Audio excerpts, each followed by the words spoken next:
اب میں حضرت مجاہد ختم نبوت جانشین سفیر ختم نبوت حضرت مولانا محمد الیاس چنوٹی صاحب MP بھی ہیں اور مسلم لیگ کے رہنما بھی ہیں، انٹرنیشنل ختم نبوت موومنٹ کا امیر ہیں، تشریف لاتے ہیں، اپنے خیالات کا اظہار فرمائیں گے۔ نعرہ تکبیر، تاجدار ختم نبوت، فدایان ختم نبوت، حضرت مولانا منظور احمد چنوٹی، حضرت مولانا عبدالحفیظ مکی، حضرت مولانا محمد ضیاء القاسمی، نعرہ تکبیر، حضرت مولانا محمد۔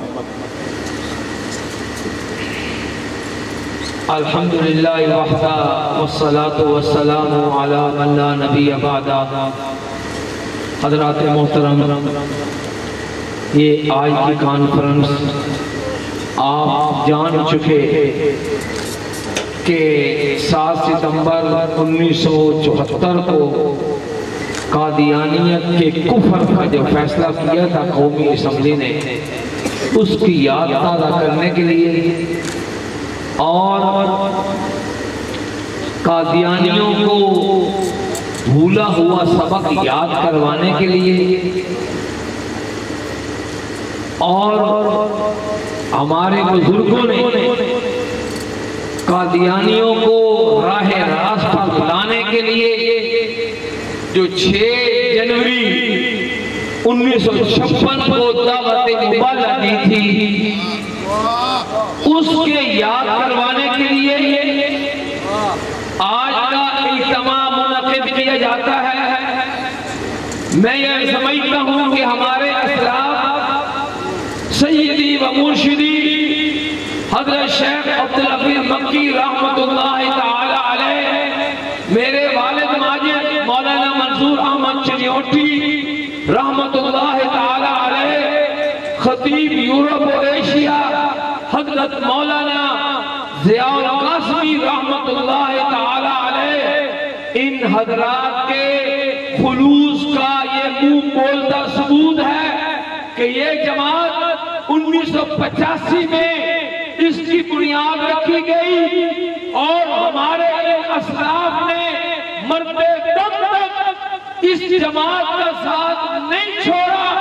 آج تینوں شخصیات دنیا سے رحلت فرما چکی ہیں، لیکن آپ دیکھ رہے ہیں آج کے اس اسٹیج پر بھی ابھی 2:30 بجے کا ٹائم ہوگا، مولانا چنوٹی کا فرزند بھی موجود ہے، حضرت شیخ عبدالحفیظ مکی رحمت اللہ علیہ کے فرزند بھی موجود ہیں اور خطیب یورپ اور ایشیا کے فرزند بھی موجود ہیں۔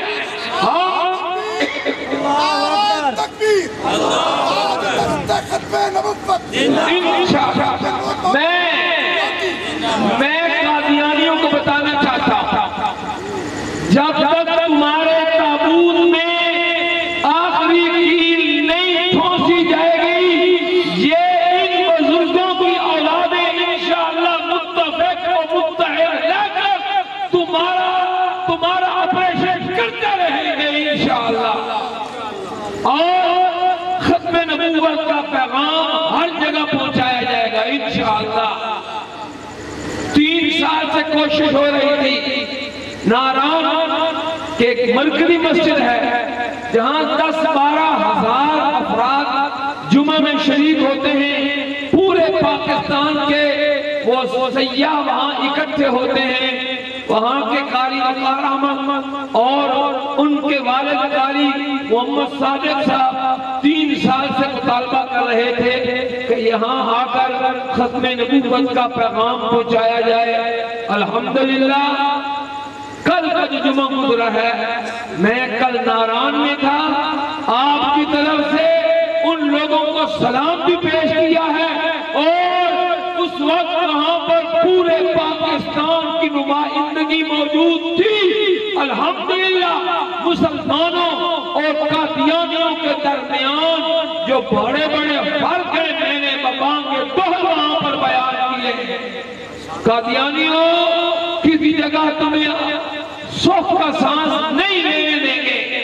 ہماری یہاں کی اسمبلی نے، پاکستان کی اسمبلی نے 7 ستمبر 1974 کو تمہارے کفر کا فیصلہ دیا تھا۔ آج ڈنکے کی چوٹ اس فیصلے کو بار بار دہرایا جا رہا ہے، میں سلام پیش کرتا ہوں آزاد کشمیر کی اسمبلی کو کہ انہوں نے بھی 29 اپریل 1974 کو وہاں کی اسمبلی میں قرارداد پیش کی. بڑی رکاوٹیں آتی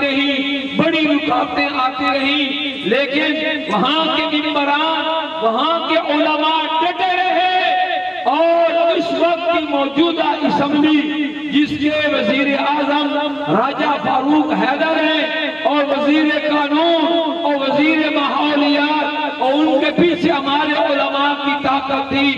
الحمدللہ 45 سال کی جد و جہد کے بعد وہاں کی اسمبلی نے بھی قادیانیوں کو غیر مسلم اقلیت قرار دینے کا بل پاس کر دیا. پرسوں بدھ کے دن میں مظفر آباد تھا اور ہم یہاں سے شیلڈیں تیار کر کے لے گئے تھے. صدر آزاد کشمیر، وزیر اعظم آزاد کشمیر اور وزیر قانون دیگر وہ محرکین قرارداد، ان کو ہم نے جا کر الحمدللہ مظفر آباد میں ان کو خراج تحسین پیش کیا ہے اور اس عظیم کامیابی پر ہم نے ان کو جا کر وہاں پر بھی شیلڈیں پیش کی ہیں. یہ رات جو گزری ہے کل کی جمعہ کی رات، وہ سرزمین شہداء، سرزمین بالاکوٹ کی عظیم جامع مسجد سید احمد شہید رحمت اللہ علیہ میں عشاء کے وقت پہنچ کر الحمدللہ 1 گھنٹہ تک وہاں بھی جا کر قادیانیت کا آپریشن کیا ہے اور ابھی تیاری ہے انشاءاللہ 20 ستمبر کو ازبکستان روس سے آزاد کردہ ریاست انشاءاللہ وہاں بھی جائیں گے اور وہاں کے لوگوں کو بھی قادیانیت کے دجل و فریب سے انشاءاللہ آگاہ کیا جائے گا انشاءاللہ.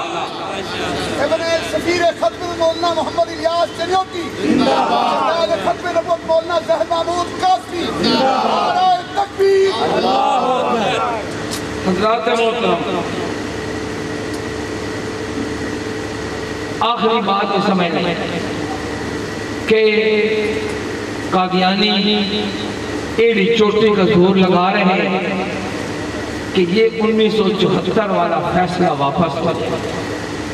ابھی آپ کو پتہ چلا کہ یہاں کا ایک اینکیں اور کتابیں بیچنے والا بابا وہ ٹرمپ کے پاس پہنچا.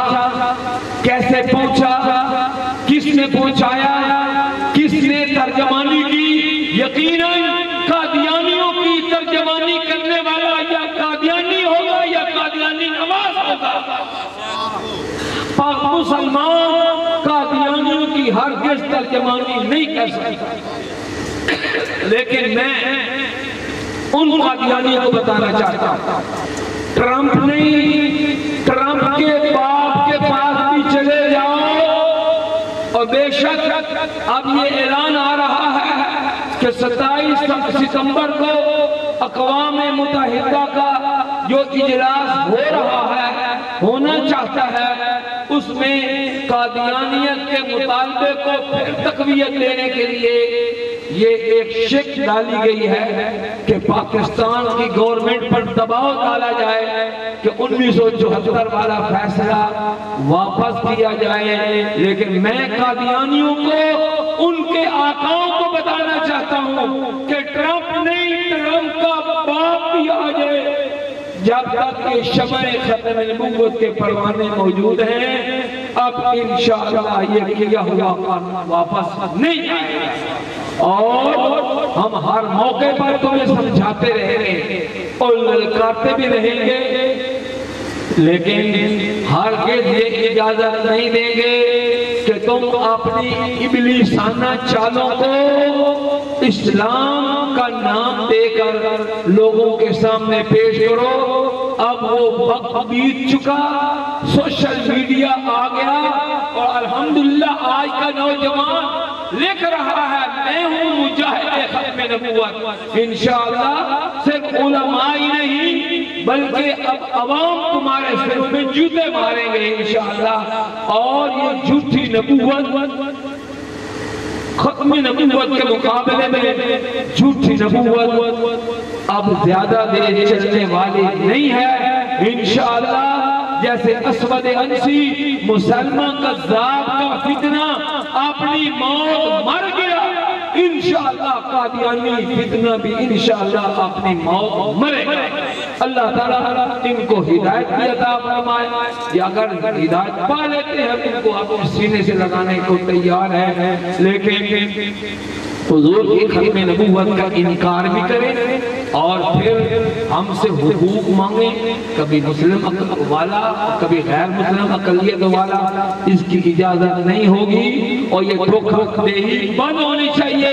حکومت کو بھی کہنا چاہتے ہیں یاد رکھو عقل کے ناکام لوگ، یہ ظالم لوگ 1 ارب 40 کروڑ ایسے مسلمان جو قادیانی کو نبی نہیں مانتے، وہ ان کو کافر کہتے ہیں۔ تم نے بھی ختم نبوت کا حلف نامہ پور کیا ہوا ہے اور قسم اٹھائی ہوئی ہے، خدا را اس حلف کا پاس لحاظ کرو۔ میں آخر میں اپنے بھائی قاری شبیر احمد عثمانی دامت برکاتہ العالیہ، یقیناً میں اس کی گواہی دیتا ہوں کہ یہ اشتہارات کا معاملہ ہے، دعوت ناموں کا معاملہ ہے، نفس کبیر ایک جگہ پر پہنچتے ہیں اور یہ وقت دیتے ہیں۔ حضرت ڈاکٹر سعید عنایت اللہ صاحب ہمارے امیر مرکزیہ، مجھے بھی انہوں نے حکم دیا بلکہ فردن تمام امراء کو، تمام خدمتگاران کو ہدایت فرمائی کہ اس کانفرنس کو کامیاب کیا جائے۔ میں یہ سمجھتا ہوں کہ قاری صاحب اپنی اس کاوش میں کامیاب ہیں۔ اللہ تعالی ہمیں دین اسلام اور عقیدہ ختم نبوت کی حفاظت کے لیے تن من دھن قربان کرنے کی توفیق عطا فرمائے۔ وآخر دعوانا ان الحمدللہ رب العالمین۔